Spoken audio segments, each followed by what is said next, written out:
2013 সালের পর আবারও বড় জমায়েতে মহাসমাবেশ করেছে হেফাজতে ইসলামী বাংলাদেশ। হেফাজতের নেতাকর্মীদের বিরুদ্ধে দায়ের হওয়া সব মামলা প্রত্যাহার ও শাপলা চত্বরের হত্যাকাণ্ড সহ সব গণহত্যার বিচার, নারী বিষয়ক সংস্কার কমিশনের প্রতিবেদন বাতিল সহ 4 দফা দাবিতে মহাসমাবেশে ডাক দেয় হেফাজতে ইসলাম। সারা দেশ থেকে আসা হেফাজতের নেতাকর্মীরা জড়ো হন রাজধানীর সোহরাওয়ার্দী উদ্যানে। লাখো নেতাকর্মীর জমায়েতে কোথাও টিল ধারণের ঠাঁই নেই। সবার হাতেই ছিল ফিলিস্তিনি পতাকা। মহাসমাবেশে অংশ নেন বিভিন্ন রাজনৈতিক দলের নেতা, সিনিয়র সাংবাদিক সহ বিভিন্ন শ্রেণী পেশা মানুষ।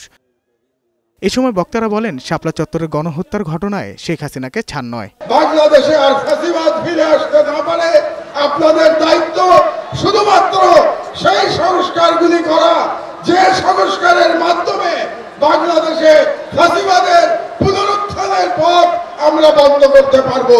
আওয়ামী লীগ আসবে কি আসবে না এই সিদ্ধান্ত নিয়েছি আমরা।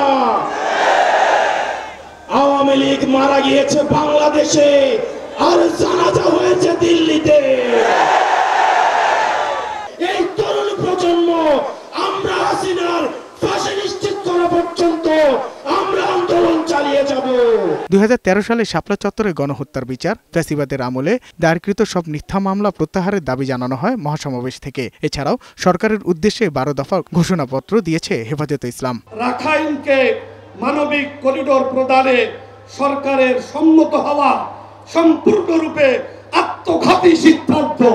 এরপর হেফাজতের আমিরের লিখিত বক্তব্য পাঠ করেন দলের যুগ্ম মহাসচিব আজিজুল হক ইসলামাবাদী। হেফাজতে ইসলাম নারীর ন্যায্য অধিকার প্রতিষ্ঠায় কাজ করছে। আমরা সরকারের নিকট দাবি জানাচ্ছি, দেশের যৌতুক প্রথা বন্ধের কঠোর আইন করুন, শিক্ষা ও কর্মক্ষেত্রে নারীর নিরাপত্তা নিশ্চিত করুন।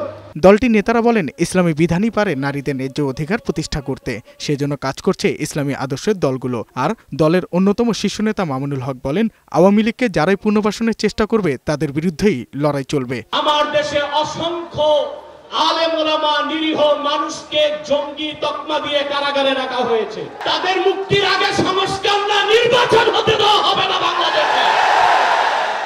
শেখ হাসিনার ফাঁসি বাংলাদেশের কোন জেলখানার ভিতরে হবে না। শাপলা চত্বরে ফাঁসির কাস্টে ঝুলিয়ে দিতে হবে। আওয়ামী লীগকে আবার বাংলাদেশের রাজনীতিতে যদি পুনর্বাসন করবার কোন দুঃস্বপ্ন কেউ দেখেন, তাহলে আমরা পরিষ্কার ভাষায় বলে দেই, তার সঙ্গে আমরা আওয়ামী লীগের চেয়ে ভিন্ন কোনো আচরণ করব না।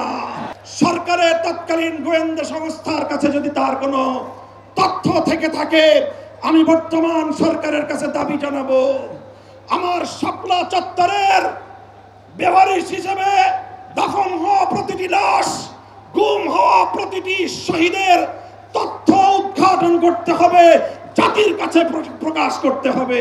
মহাসমাবেশ থেকে 4 দফা দাবি আদায়ে 23 মে বাদ জুম্মা দেশব্যাপী বিক্ষোভ কর্মসূচি ও আগামী 3 মাসের বিভাগীয় সম্মেলনের ঘোষণা দেয় হেফাজতে ইসলামী বাংলাদেশ। গোটা বাংলাদেশ জুড়ে নারীর ন্যায্য অধিকার আদায়ের জন্য মাঠে নামতে হবে। সাজ্জাদুর রহমান, বৈশাখী সংবাদ, ঢাকা।